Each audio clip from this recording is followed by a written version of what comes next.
Alors, le titre de la thèse scientifique est Intercropping in Market Gardening in Wallonia, Study of Complementarity and Yield Variability. Et le titre vulgarisé, Speed Dating de légumes. Céline, c'est à toi.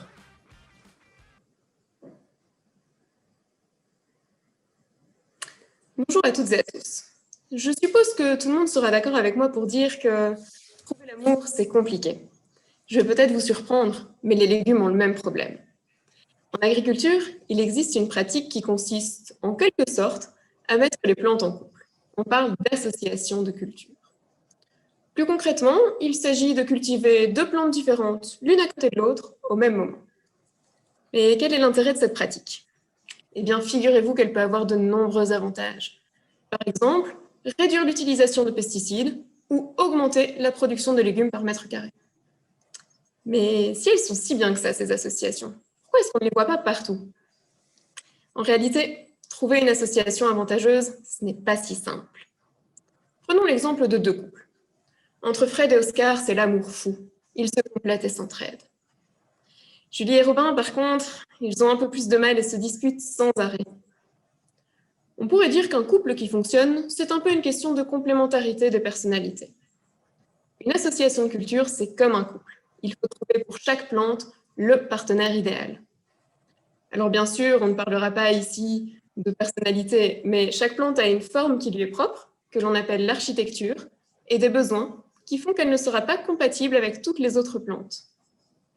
Si une association est mal choisie, deux plantes peuvent entrer en compétition et s'empêcher l'une l'autre de grandir correctement, tout comme Julie et Robin qui ne parviennent pas à s'épanouir ensemble. Cependant, il faut bien avouer que le contexte a son importance. Si l'idylle de Fred et Oscar suit son cours dans leur environnement actuel, pas sûr qu'elle tienne le coup à l'autre bout du monde. Pour les plants, c'est à nouveau pareil.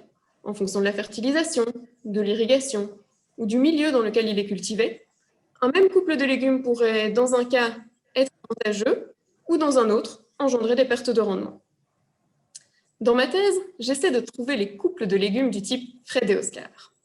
Pour cela, je cultive en champ une série d'associations de cultures différentes et je mesure leur croissance.